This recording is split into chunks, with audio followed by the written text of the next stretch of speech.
Hello दोस्तों। हमने बिहार शिक्षक भर्ती के लिए मॉडर्न हिस्ट्री के प्रीवियस ईयर एमसीक्यूज को शुरू किया था। इसमें वैसे प्रश्नों को शामिल किया गया था जो बार बार रिपीट हुए हैं। ये आपके एग्जाम में आने की संभावना इन सभी प्रश्नों पर बन जाती है क्योंकि ये बार बार पूछे गए हैं जितने भी अभी एग्जाम्स हुए हैं। दोस्तों, आप किसी भी गवर्नमेंट जॉब की तैयारी करते हो, अगर बिहार पुलिस, बिहार दरोगा, बिहार एसएससी, रेलवे, कोई भी एग्जाम की तैयारी करते हो, सभी एग्जाम्स की तैयारी इस चैनल पे करवाई जा रही है। प्लेलिस्ट जाके चेक कर सकते हैं। सभी एग्जाम को टारगेट करते हुए उसके प्रीवियस प्रश्नों को, ठीक है, साथ ही साथ उसके थ्योरी क्लास को भी शुरू कर दिया गया है। आप प्लेलिस्ट में जाके एक बार चेक कर सकते हैं। ठीक है दोस्तों, इस चैनल पे नए हैं तो चैनल को सब्सक्राइब जरूर कर लीजिएगा। इस वीडियो को पूरा देखिएगा ताकि आपको समझ में आए कि कैसे प्रश्न बिहार शिक्षक भर्ती में पूछे गए हैं और आने की संभावना इन सभी प्रश्नों की ज़्यादा है, जो कि ये प्रश्न बार बार पूछे गए हैं। तो चलिए दोस्तों देखते हैं। दोस्तों, पहला प्रश्न है कि बिहार, प्रश्न क्या है समझिए। प्रश्न पूछा गया कि ब्रिटिश भारत की प्रथम महिला गवर्नर कौन थी। ब्रिटिश भारत की प्रथम महिला गवर्नर कौन थी। ठीक है दोस्तों, तो ब्रिटिश भारत की प्रथम महिला गवर्नर की बात करें तो सरोजिनी नायडू थी। कौन थी? सरोजिनी नायडू थी। ठीक है दोस्तों। तो दोस्तों अगला प्रश्न है, ये प्रश्न पूछा गया, भारतीय समाज सुधार समिति की स्थापना किसने की थी। भारतीय समाज सुधार समिति की स्थापना किसने की थी। तो भारतीय समाज सुधार समिति की स्थापना की बात करें तो राजा राम मोहन राय ने की थी। किसने की थी? तो राजा राम मोहन राय ने की थी। ठीक है दोस्तों, अगला प्रश्न है, ये प्रश्न है, गांधी जी दक्षिण अफ्रीका से भारत कब लौटे थे। गांधी जी दक्षिण अफ्रीका से भारत कब लौटे थे। तो गांधी जी दक्षिण अफ्रीका से भारत 1915 में लौटे थे। कब लौटे थे? तो 1915 में लौटे थे। दोस्तों अगला प्रश्न रहा, ये प्रश्न पूछा गया कि गदर आंदोलन का मुख्य उद्देश्य क्या था। गदर आंदोलन का मुख्य उद्देश्य क्या था। तो गदर आंदोलन का मुख्य उद्देश्य की बात करें तो भारत को सशस्त्र क्रांति से स्वतंत्र कराना इसका मुख्य उद्देश्य था। ठीक है दोस्तों। चलिए दोस्तों बात करते हैं, अगला प्रश्न है, ये प्रश्न पूछा गया, भारत में पहली जनगणना कब कराई गई थी। भारत में पहली जनगणना कब कराई गई थी। तो भारत में पहली जनगणना की बात करें तो 1872 में कराई गई थी। कब कराई गई थी दोस्तों? तो 1872 में कराई गई थी। ठीक है, इसे याद रखिएगा। चलिए दोस्तों अगला प्रश्न की बात करें तो प्रश्न रहा कि प्रश्न में पूछा गया आपसे, भारतीय इतिहास का पहला स्वतंत्रता संग्राम किसे कहा जाता है। भारतीय इतिहास का पहला स्वतंत्रता संग्राम किसे कहा जाता है। तो भारतीय इतिहास का पहला स्वतंत्रता संग्राम की बात करें तो 1857 की क्रांति को कहा जाता है। दोस्तों बात करते हैं अगला प्रश्न की। अगला प्रश्न रहा, ये प्रश्न है, इल्बर्ट बिल विवाद किससे संबंधित था।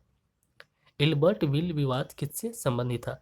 तो इल्बर्ट बिल विवाद जो था वो भारतीय जजों के अधिकार से संबंधित था। ठीक है दोस्तों, अगला प्रश्न की बात करें, प्रश्न है, ये प्रश्न पूछा गया है, यंग इंडिया और हरिजन नामक पत्रिकाएं किसने शुरू की थी। यंग इंडिया और हरिजन नामक पत्रिकाएं किसने शुरू की थी। तो ये जो पत्रिकाएं थी, इन पत्रिकाओं को महात्मा गांधी ने शुरू की थी। ठीक है दोस्तों, किसने शुरू की थी? तो महात्मा गांधी ने। दोस्तों अगला प्रश्न की बात करें तो प्रश्न आ गया, प्रश्न में पूछा गया आपसे, निजी सैनिक कंपनी किसे कहा जाता है। निजी सैनिक कंपनी किसे कहा जाता है। तो ये किसे कहा जाता है? तो ईस्ट इंडिया कंपनी को कहा जाता है। ठीक है, ईस्ट इंडिया कंपनी को कहा जाता है। दोस्तों अगला प्रश्न रहा, ये प्रश्न में पूछा गया आपसे कि लोकसभा, यानी लोकसभा में गांधी जी की हत्या पर शोक प्रस्ताव कब पारित किया गया। लोकसभा में गांधी जी की हत्या पर शोक प्रस्ताव कब पारित किया गया।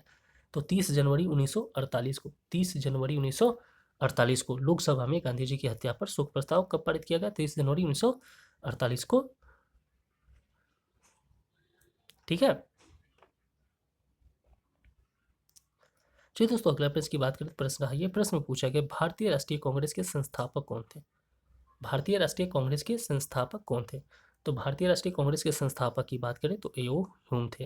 उनका नाम क्या था? एओ ह्यूम। ठीक है दोस्तों अगला प्रश्न रहा, यह प्रश्न में पूछा गया आपसे, 1857 की क्रांति में झांसी की रानी लक्ष्मीबाई कहाँ हुई थी। 1857 की क्रांति में झांसी की रानी लक्ष्मीबाई की मृत्यु कहाँ हुई थी। तो 1857 की क्रांति में झांसी की रानी लक्ष्मीबाई की मृत्यु ग्वालियर में हुई थी। कहाँ हुई थी दोस्तों? तो ग्वालियर में हुई थी। ठीक है अगला प्रश्न है दोस्तों कि फूट डालो और राज करो नीति किसने अपनाई थी? फूट डालो और राज करो नीति किसने अपनाई थी? ठीक है, फूट डालो और राज करो नीति किसने अपनाई थी? तो ये किसने अपनाई थी? लॉर्ड कर्जन ने। किसने अपनाई थी? तो लॉर्ड कर्जन ने अपनाई थी ये नीति। दोस्तों अगला प्रश्न है, ये प्रश्न पूछा गया, द रिवोल्ट ऑफ 1857 पुस्तक किसने लिखी थी? द रिवोल्ट ऑफ 1857 ये जो पुस्तक है वो किसने लिखी थी?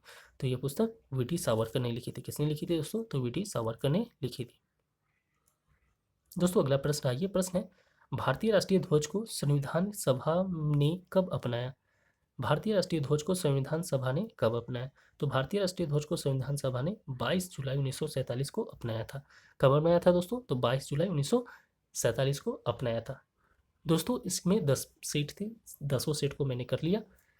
ठीक है, तो दोस्तों आप बताइएगा ज़रूर कि ये वीडियो आपको कैसा लगा है और आप किस एग्ज़ाम की तैयारी कर रहे हैं, किस एग्ज़ाम से रिलेटेड आपको वीडियो चाहिए।